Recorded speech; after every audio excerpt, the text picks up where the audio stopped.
A segunda escola de pensamento ou linha, escatológica que a gente vai falar aqui é o pós-milenismo.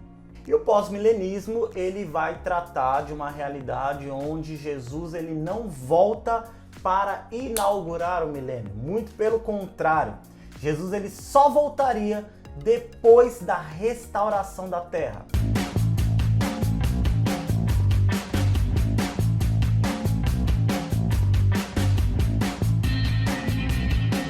Dentro dessa linha de pensamento pós-milenista, o que cresce é que a igreja ela cristianizará o mundo. Ou seja, o mundo ele vai melhorar, ele tende a ficar muito melhor do que se via sobre o mundo a respeito dos acontecimentos, na Terra, e isso se dá pela igreja.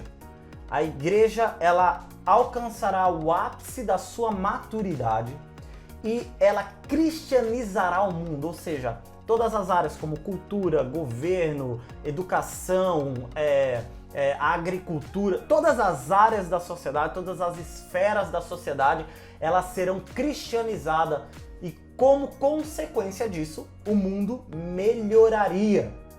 E somente depois de um mundo melhor, de um mundo cristianizado, um mundo que foi tratado e preparado pela igreja, é aí que Jesus voltaria, ou seja, o pós-milenismo diz que o milênio ele acontece primeiro e só depois do acontecimento desse milênio, que é um período de restauração da terra pela igreja, somente pela igreja, é que Jesus volta. Então a igreja restaura a terra fica boa, sem nenhum problema, totalmente cristianizada, e aí no final, quando está tudo concluído pela igreja, Jesus ele vem para desfrutar dessa obra. É dentro dessa linha que a gente percebe que o período do milênio ele também não é visto como algo literal, mas sim um período simbólico. Então o milênio não representaria 1000 anos de fato, representaria um período de tempo e o nome seria dado de milênio.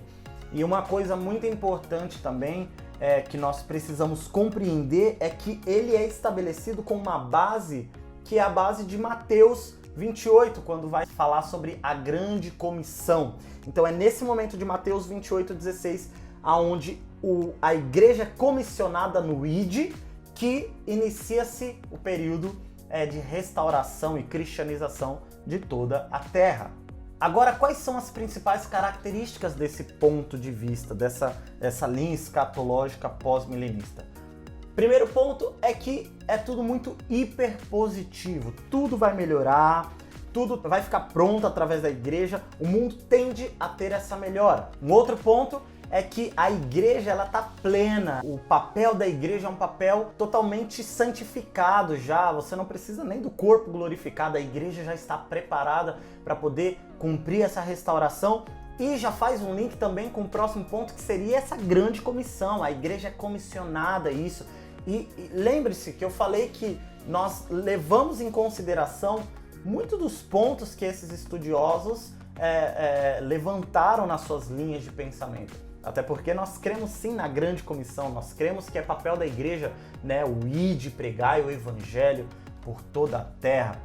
Mas dentro do pós-milenismo, nós vamos ver essa visão muito mais de uma forma positiva e dizendo que é nesse momento em que a Terra terá todos os seus problemas solucionados.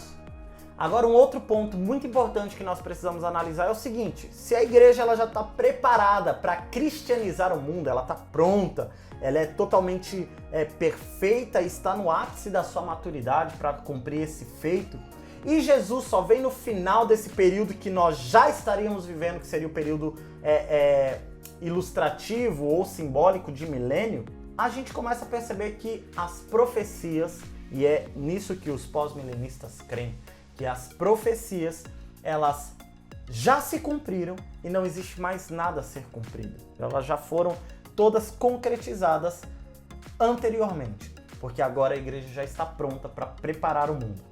Agora, uma coisa muito importante que nós precisamos pensar é o seguinte: essa visão pós-milenista, hiperpositiva de cristianização do mundo, ela nasce lá atrás com Jonathan Edwards, em 1703 mais ou menos, e ela ganha muita força com João Calvino em 1800 a 1882. Só que o que a gente tem que pensar é o seguinte, ok, isso ganha força em 1800, mas essa visão de hiperpositividade, essa visão de cristianização do mundo, essa visão de melhora da Terra, ela começa a perder um pouco de força quando, por exemplo, em 1914 estoura a Primeira Guerra Mundial e a Terra não melhora. A Terra não tem possibilidades de uma melhora, muito pelo contrário, ela começa a piorar.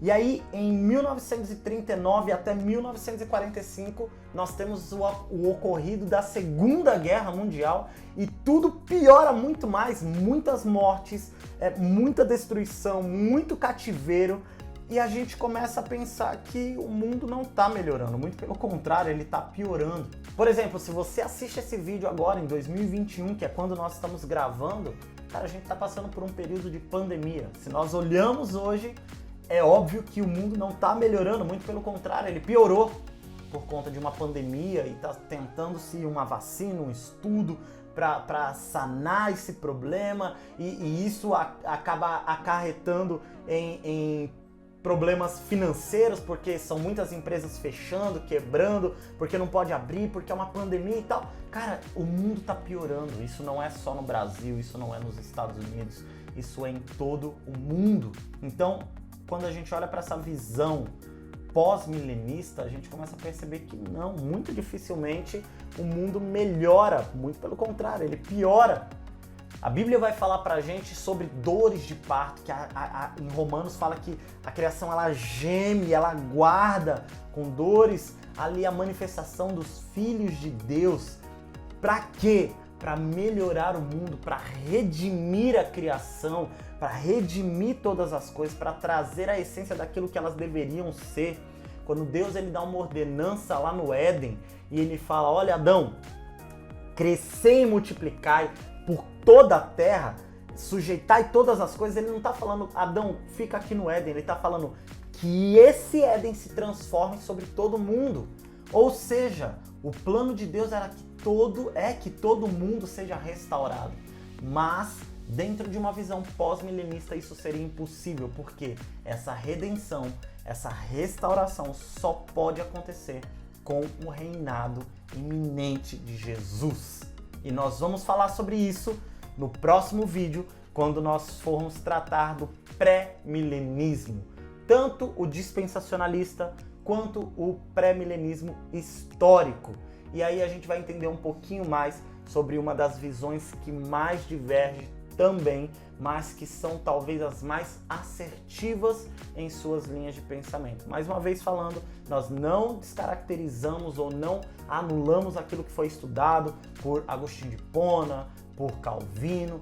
Muito pelo contrário, nós olhamos para isso e apreciamos esse tipo de estudo porque foram homens que se debruçaram ali para ter um entendimento diferenciado, mas todos esses entendimentos acabam culminando e nos direcionando para algo que é mais central, mais bíblico, mais principalmente voltado para aquilo que nós cremos que era a visão dos discípulos de Jesus, como foi citado no início desse vídeo. E é isso, pessoal, espero que vocês tenham gostado desse assunto, espero que vocês tenham entendido e fica de olho porque o próximo vídeo já vai sair, o próximo vídeo já está sendo engatilhado, daqui a pouquinho a gente sobe ele para vocês, para nós falarmos e destrincharmos um pouquinho mais a visão agora pré-milenista.